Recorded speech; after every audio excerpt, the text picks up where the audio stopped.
Ouça agora uma poderosa reflexão para a edificação da sua vida conjugal, com o pastor Rafael dos Santos. O livro de Cantares, ele é um livro peculiar. Por quê? Porque toda a linguagem do livro de Cantares é poética.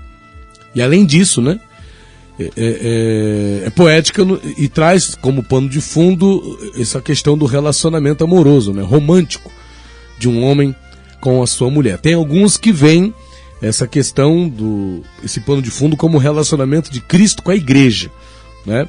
Mas é mais próprio, pelo menos eu entendo assim, que a gente vê aqui no livro de Cânticos dos Cânticos, ou de Cantares de Salomão, questões relacionadas à vida amorosa, né, de um casal.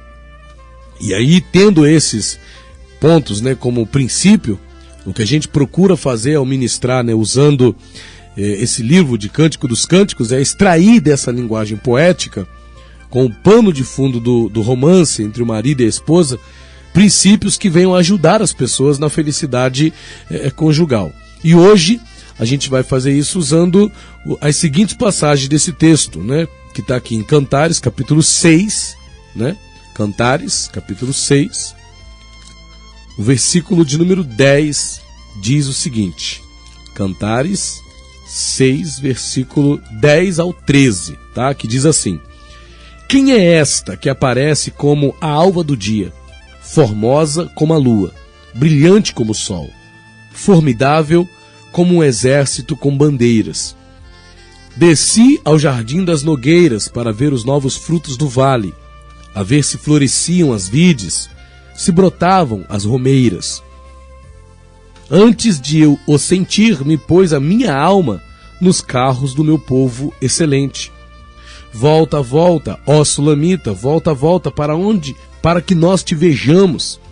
Porque olhais para a Sulamita como as fileiras de dois exércitos. Esse trecho, para alguns considerado como de difícil interpretação, por conta até mesmo da linguagem poética, traz para nós, ainda assim, alguns princípios que eu quero compartilhar com você, né? Princípios que a gente percebeu, né? De bater, de olhar e de ler. A gente trouxe isso ao coração e ontem, inclusive, eu contei com a ajuda da minha excelentíssima esposa, né? No entendimento, porque eu repassei essa mensagem com ela e ela me ajudou a simplificar. Minha esposa Karina me ajudou a simplificar esses princípios para ficar até mais fácil de você que está aí do outro lado nos entender, né?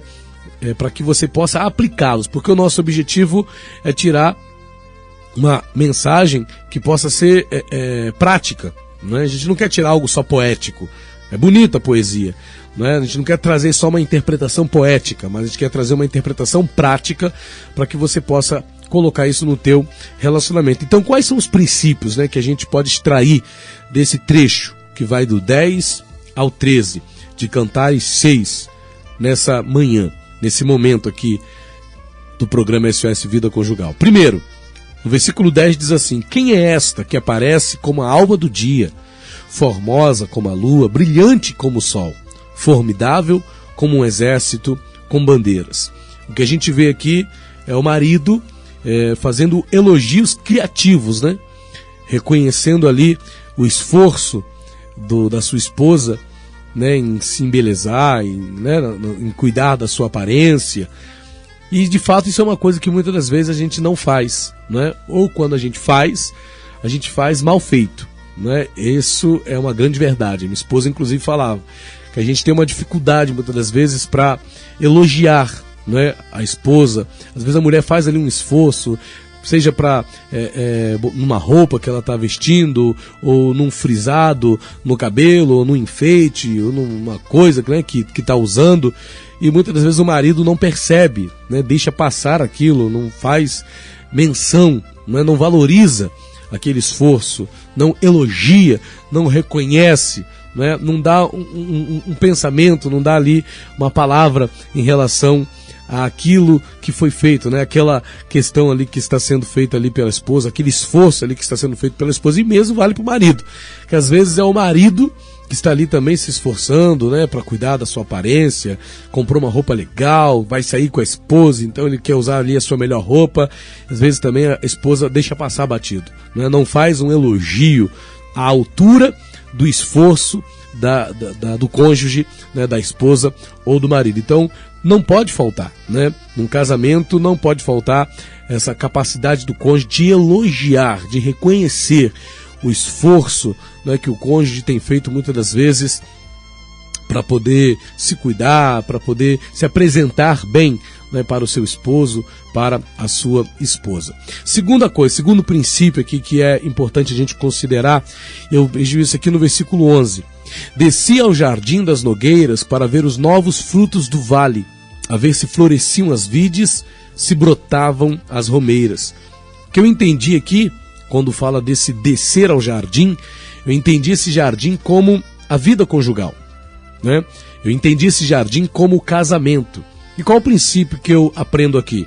A importância da manutenção constante da vida conjugal, não é? Muitas das vezes nós falhamos nisso. Muitos casais chegam ao ponto da separação e acabam se surpreendendo com coisas que acontecem no seu casamento porque não fazem a devida manutenção da vida conjugal, né? A pessoa acha que está tudo bem, está tudo ótimo, está tudo perfeito, né? Quando às vezes está alguma coisa ali que não está batendo, tem algum comportamento do marido que não está de acordo, ou então tem algum comportamento da esposa que não está legal, né? E passa batido, né? O casal não faz a famosa DR, não discute a relação, né? Não procura fazer a manutenção. E como eu entendi, é uma manutenção constante, né? E aqui a gente vê, ó, desceu o jardim das nogueiras. Esse jardim das nogueiras é o casamento, né? E ela diz, para ver os novos frutos do vale, né? E ver se floresciam as vides, se brotavam as romeiras. Olha para o seu casamento. Tem novos frutos aí, nesse teu vale aí? Tá florescendo as vides aí no seu casamento? Estão brotando as romeiras, não é? Em outras palavras, como está o amor? Como está a paixão, como está o prazer, como está o sexo, né? Como está o diálogo entre vocês? Tem que se preocupar com isso. Tem que fazer essa manutenção constante na vida conjugal. Isso é importante. Isso é um princípio que não pode ficar de lado, que tem que ser levado em conta, que tem que ser praticado na vida conjugal. Terceiro princípio que a gente aprende aqui está no versículo número 12. Que diz assim: antes de eu o sentir, me pôs a minha alma nos carros do meu povo excelente. Quando eu estava preparando essa ministração, eu estava fazendo uso de outros textos, de outras traduções da Bíblia, né, que trazem um enriquecimento para esse versículo, que faz a gente entender esses versículos com mais profundidade. Então eu não tive como base apenas essa Bíblia que está aqui na minha mão, que, se não me engano, é uma revista e corrigida.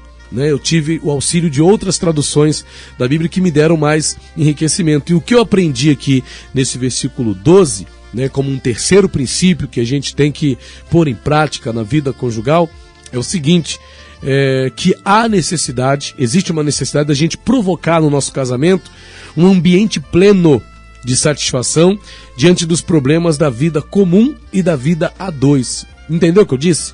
A necessidade de provocar no casamento, na vida conjugal, um ambiente de satisfação, né? Mesmo diante dos problemas da vida, mesmo diante dos desafios da vida a dois. Deve haver o quê? A satisfação. Deve haver o quê? O prazer. Deve haver o êxtase, né? Deve haver no casamento algo que possa fazer valer a pena você está casado com a pessoa que Deus colocou do seu lado, mesmo passando por dificuldades, mesmo passando por lutas, né? O casamento, ele deve ser algo que faz a vida valer a pena. Às vezes a pessoa está passando por problemas, está passando por lutas, mas ela tem uma estabilidade conjugal, ela tem uma satisfação na vida conjugal que compensa os desafios, que compensa as lutas que ela está passando lá fora. Né? Então a pessoa está passando por dificuldades, tá? A pessoa está passando por lutas, tá? A pessoa está tendo problemas, tá? Mas o casamento dela é uma força. Do casamento dela, ela consegue extrair energias positivas, ela consegue extrair, não é, um vigor, ela consegue extrair um otimismo para que ela continue seguindo em frente, para que ela continue avançando. Não é? Ela consegue se sentir bem, consegue, às vezes a casa não é boa, né? Mas por conta da condição da vida conjugal, da satisfação que ela tem com a vida conjugal, ela se sente como se estivesse morando num palácio, se sente como se estivesse morando num apartamento lá na Zona Sul. Você está entendendo? Então isso é o quê? É proporcionar no teu casamento um ambiente de satisfação, mesmo diante dos problemas da vida.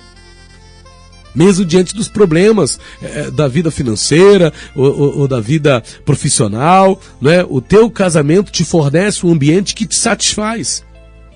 Você pode ter um monte de lutas lá fora, mas o teu casamento, você tem satisfação no seu casamento. Você tem uma satisfação na tua vida conjugal, que te dá força, que te motiva a seguir em frente, mesmo, não é, com todas as lutas que você possa enfrentar na tua vida. Não é? Esse é o terceiro princípio que a gente aprende aqui. O quarto e último princípio está no versículo 13, que diz assim, olha, volta, ó Sulamita, volta para que nós te vejamos. Porque olhas para a Sulamita como para as fileiras de dois exércitos. Na outra tradução, em que eu estava estudando essa passagem, fala de contemplar. Né? E contemplar é ver de forma reflexiva. Não é só olhar de forma reflexiva, né? Isso é uma coisa que deve fazer parte da vida conjugal. Por quê? Isso vai ajudar a nunca deixar morrer o prazer da admiração pelo teu cônjuge. Isso não pode acabar nunca. Não pode morrer nunca. O prazer de admirar o cônjuge, né? Focando na visão das qualidades que o teu cônjuge tem e não dos defeitos que ele possa ter. Não é? Isso aqui até gerou um bate-papo interessante meu com a minha esposa, né? Porque às vezes a gente está falando de focar nas qualidades, de contemplar as qualidades, né? De olhar para as qualidades do cônjuge, mas é claro que todo cônjuge tem seus defeitos. E a gente muitas vezes foca mais nos defeitos do que nas qualidades. Mas há casos, infelizmente, né? Onde as qualidades elas não compensam os defeitos. Porque há defeitos que anulam as qualidades. Aí nesse caso tem que orar. Tem que buscar a ajuda de Deus para isso mudar, né? E claro, se isso é algo que prejudica até a continuação do casamento, isso era para ter sido visto antes de casar. Agora que casou, mas os defeitos dela, mas os defeitos dele. Calma aí, meu irmão. Não olha para os defeitos, olha para as qualidades agora. Olha para o que vai fazer valer a pena você estar do lado dessa pessoa. Contempla, não é? Admira nessa pessoa que está do teu lado as virtudes, as qualidades que vão fazer diariamente valer a pena você estar do lado desse homem, você estar do lado dessa mulher, né? Por mais que ela também tenha defeitos, ok? E isso, irmãos, são princípios que a gente precisa, não é, trazer para a nossa vida conjugal, porque eles serão determinantes para a tua felicidade conjugal, para a continuação do teu casamento. Ok? Recebe aí essa breve reflexão e que você possa pôr em prática esses princípios na tua vida conjugal. Amém? Em nome do Senhor Jesus. SOS Vida Conjugal.